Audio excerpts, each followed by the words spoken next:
Welcome to Popternative, where we dive into topical discussions from the worlds of pop culture, social media, and sports. Here is your host, Peter Remoliotis, aka PD Beats. PD Beats here from Popternative, speaking to Hunter Clowdus about Season 4 of All-American on the CW. He, of course, plays JJ. Welcome to the show, man. It's so good to see you. Dude, I just love your energy already. I'm so excited to be here. Thank you for having me. Well, it's exciting. We're talking about All-American, so if we're not excited, like, what are we doing here, right? Right. Is it cool to be on a show in one regard that is about sports, but in the other regard, it's not about sports at all? That's a cool thing, right? It's the coolest dynamic ever. I grew up playing sports, so that kind of fell into my lap. I didn't necessarily grow up learning about the issues that we deal about on the show, or at least to the links that we deal with them. So it's been so enlightening. And I think, knowledge, there's some empowerment in that. So I just feel like I've grown so much, not just as an actor from the repetitive work of, being on set every day, but I feel like I've grown as a human being, which is the coolest thing in my opinion. Absolutely. And Hunter Clowdus is a storyteller. That's what you do essentially, right? What excites you specifically about storytelling? Yeah, I think it's providing a perspective to another person that perhaps they haven't had before. There's many lessons that we learn as a child, and as an adult, we kind of tend to stray from those. However, I think they're still super applicable to navigating through all stages of life. So I just try and take things that I've learned along my journey and put them in a way that is easily digestible and pocket sized, so you can carry it with you. And it can help you navigate the highs and lows that inevitably come with living life. Absolutely. No, that's a great answer for sure. Looking at All-American and everything, and there's been 4 seasons of the show, and I remember, man, like when I remember like season 1, like the trailer came out, like it feels like yesterday a little bit. You know what I mean? And here we're talking about season 4. It's pretty crazy. It's wild, and I talk about this a lot on set with my castmates. Because realistically, none of us know how long this ride is going to last. But we've all grown so much, because when we all booked this, we were, for the most part, this was the biggest thing on all of our resume. And it still is for most of us. So we've just grown so much on and off the show. And I feel that what that has kind of allowed us to do the most is sync our level of gratitude. So it's really cool to go to work and everyone is so happy to be there, because again, you don't know how long a show is going to last. You don't know how long the opportunity is going to be there, but there will be an end one day. And perhaps, laying it out there, maybe we are closer to that end than we are the beginning. Assuming we don't push past 8 What's seasons. that saying? That saying that is always like so sad. Like all good things must come to an end. Like I know it's like the worst. It's the worst, but I tell you what, we've kind of banded together, and it's got the energy and the mindset right on set, and we just appreciate one another, and we're proud of one another, and the work environment just truly is something special, something we'll undoubtedly miss, but I think there's so many things that we've learned along the way that we'll take with us for the rest of our lives. 100%. And, season 4 premiered in October. Yes. And new episodes are going to be out 21st, I believe, of February. Yes.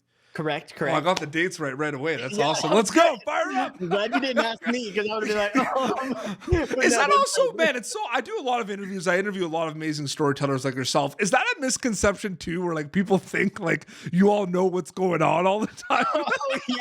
Yeah, that's something that I've absolutely had to learn, just how to almost default to super general and broad answers. And we have a crazy cool audience base where some tune into the CW, some wait till Netflix. And, I think the CW fans have seen up to episode 7. Mm-hmm. We're currently shooting episode 14. Netflix fans still haven't seen it since season 3. So you really just try and have to stay on top of your game. Being added to Netflix, was just a game changer all around. You like the global audience, it's just insane, right? There's not much more to say about that, right? There's not much more to say. It was a game changer. And I think the time at which the show came out, the subject matters we were discussing, it was just the perfect storm to take us from a show that we didn't know if we were going to get picked up for season 2 to completely propelling us into what I think could potentially be, a timeless classic, if you will. And I know that's crazy to say, but the work we're doing now this season is so bold, it's so dynamic, it's so new compared to any other season because we're going from high school to college. There's a lot that comes with that, and it's a coming of age, but it's also dealing with things that are current. And I just think that 10, 20 years from now, people will still find All American just as compelling as they do today. 100%. You're crushing it with these answers. These are like thanks. You know what? And on Popternative, we just kind of roll the punches and we go for it. I didn't give you the questions beforehand. This is all you, man. It's freestyle, but I love it. No, it's so great and everything. I'm really curious to ask you this, and I'm sure every every one of your cast members on All America would probably have a different answer. Because there's a lot to love about the show. We talked about at the beginning, the dynamic of it being kind of about about football, and in the other regard, not about football at all, but life is so cool. What, in your opinion, have you seen on social media or the fan reaction? Like, why do you think the show is so popular from your perspective? Like, is there something that kind of stands out a little bit? Yeah, I think it's how bold we are in telling the story, and it perhaps can be some uncomfortable things that we discuss and we go into, and it's something that typically you only see on premium cable, and granted, they have the luxury of pushing the bounds a bit more than we do to be on network television. But I think it's unlike anything that the CW has ever put out there, and I think the fact that it's rooted in truth is something that keeps people interested. I think people it puts it in a way that is digestible. It puts it in a way where it does open a discussion, and it's all the things that you love. You got people that are navigating through life, and there's a lot of success and failures, and it's fun to watch that because it's relatable.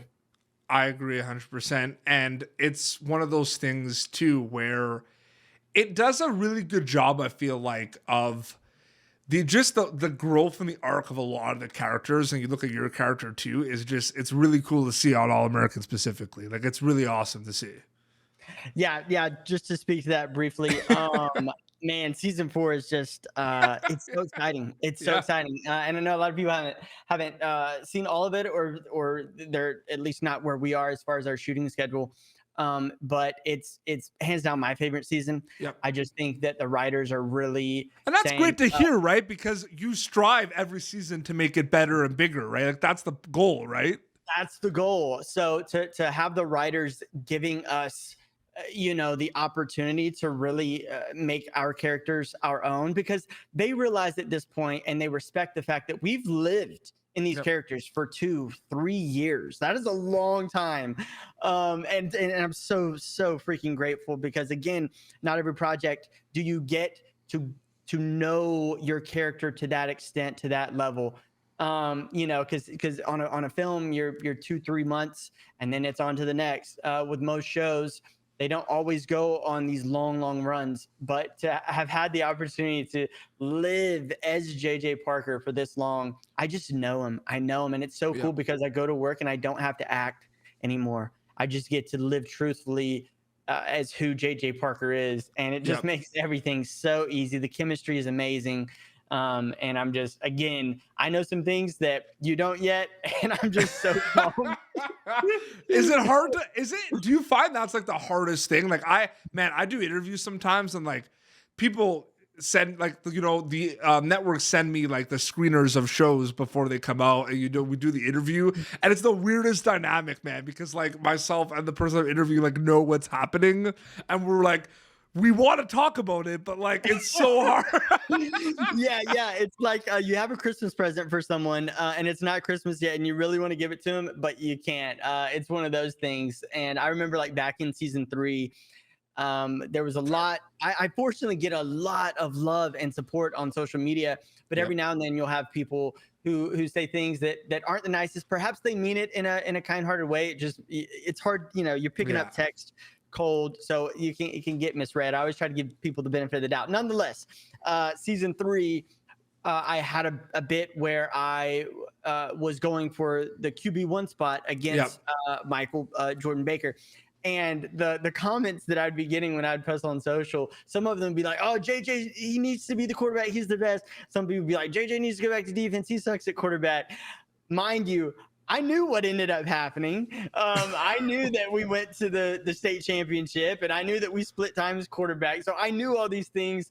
And sometimes I'm just reading comments. We're like the pro wrestler, like the WWE superstars that like go to like the biggest like main event of their life and like know that they're gonna lose. They know they're just gonna be embarrassed. That's a great example. I'm putting that in my back pocket, and I will use that in interviews to come, because that couldn't describe. Can you imagine like everyone, it's like, brand new pay-per-view, 2 weeks, ready to go, you know what I mean? And then it's like they know the outcome has been set. Like yeah, that's such a trip. That's such a trip. But yeah, there's a lot of similarities between that and how I feel. I do want to say too, getting back to you're talking about like the negative comments and everything. The one thing that blows my mind about like the trolls or the negative comments on like YouTube and on Instagram and stuff is, I don't know if you ever heard about this or anything, but like apparently the people that are sending you like negative stuff are the people that like admire you the most. Like they're just trying to get your attention. You know what I mean? And it's like, that is so backwards. Like, what are you doing? Yeah, one of the best things that I've really grown to lean into as I've gotten older, and as I've grown just over the past handful of years, is really, really important to deploy empathy towards those who perhaps come at you from a different angle. There's a lot of ups and downs in life. You never know what someone's going through, and yes, you shouldn't vent towards someone like that. But I always just try and be there. I always try and reciprocate love, even if it's not perhaps given to me at first. And you would be so surprised. Some of the nastiest comments I've ever received, I'll reply back in a kind manner, and they'll say, "Oh my gosh, I'm so sorry. I didn't know." Or they'll say, "Oh my gosh, I love you. That's why I sent that. I wanted the response." No, that's the thing. Yeah. That's what they do. yeah. It's crazy, but yeah, if I could say anything to that, it's like, well, the All-American fans are so passionate, right? Like it's a passionate fan base, and I feel like it goes with like what your characters kind of go through as well. Like there's so much emotion on the show, so you're gonna have an emotional fan base. It goes without saying, right? Yeah, and fortunately for me, the drama that JJ Parker has is literally as minimal as it gets. Like when JJ comes on the screen, it's probably going to be a good time, and you're probably going to smile. So I've been really, really fortunate that I rarely get people that just don't like JJ Parker, because he's hard not to like, Oh, he's a likable guy. Absolutely. You wear many hats. You do a lot of things. We talked about before we started, you do a lot of video game streaming on Twitch, and you have a YouTube channel, and you played sports competitively, you said? Yeah, my whole life. So do you kind of know at a young age that you're going to do a lot of things and like wear many hats, or does it kind of just happen for you? Oh, that's a brilliant question. I think through the years, I learned that my capacity could take on more. Yeah. But I also really push myself to enlarge that capacity. I feel like perhaps we are born in a box, and it's kind of up to us to break that thing down and figure out what is on the outside of it, and figure out what box we want to build for ourselves. So there is some, I don't want to say reckless, but there is some blind faith, some crazy confidence that I think is so important. And fortunately, my parents were super supportive, and my friends group always, had my back. But it's just so important to really swing for the fences, because that's the only way you're going to know what hat fits. Absolutely. No, it's so true. Do you also notice too that like you might kind of like wake up one morning and be like, "Hey, I want to try something." Like for me, right? Like with my show and my outlet, right? you kind of have to wear many hats a little bit because of just how the landscape is. Like you have to like know how to edit. You have to know how to do Photoshop. You have to know, like you kind of have to, you know what I Yeah. mean? Sometimes it's not glamorous, man. Sometimes it's not Yeah. fun. Like sometimes you really have to push yourself where it's like, man, this is hard. I can't do this. Like sometimes like everyone like trying something new and kind of getting your feet wet in a different kind of facet that you're not interested in. Like it might be difficult. Like it's not going to be all, it's not going to be all cupcakes and butterflies, they say. Yeah, it's scary, but you know, life is going to be great, but it's also going to be hard. Those Yeah. two things are truly inevitable, and I would rather it be hard doing things that I love, that Yeah. I'm passionate about, that I do have the desire to dig deep when it calls for it, Yep. than be miserable doing something that I could care less about. So again, I would just encourage people and encourage myself to continue to press into those things that you're passionate about. Yep. Continue to look for those things that intrigue you, that you're curious about. And sometimes you knock down the door and you don't like what's on the other side. No biggie. Keep going. Life is just ever moving. Things compound. And one lesson learned is still a lesson learned. Yeah. And again, knowing that life compounds, even if you fail 100 times, you're 100 steps closer to the one yes that you need, you know? So I feel like Nike, I feel also like Nike like got it right like a long time ago with like the just do it. Like legit. so good, short, sweet, and the answer for 99.9% of everything. Absolutely. Hunter, thank you so much for coming on Pop Turn. This was so great chatting with you, man. Absolutely a pleasure. I look forward to coming back when we roll into season 5. Yeah, and your absolutely. Your energy, I must say, is just contagious. Keep doing what you're doing, and I'll see you again soon. Yeah, absolutely. So season 4 new episodes coming out February 21st on the CW. Where can people follow you on social media to keep up to date with everything? Absolutely. Hunter Clowdus on Instagram. King Clowdus is my personal Instagram. I also stream on Twitch every Sunday at 6 p. PST, and that is under the handle King Clowdus. I post Sundays and Wednesdays at 7 p on YouTube. That is under the handle Hunter Clowdus. And then on TikTok, I also post about 5 times a week, and that is Hunter Clowdus as well. And we'll put all the descriptions in like on the website and in the video description so they can plug away. Well, this has been Popternative, youtube.com/Popternative for previous episodes. Until next time, this is Hunter Clowdus, who plays JJ, an All-American on the CW, and PD Beats signing off. Thank you for tuning in to Popternative. Make sure to check out our past episodes of Popternative on YouTube. Be sure to like Popternative on Facebook and follow us on Twitter. This has been an Autograph Communications production.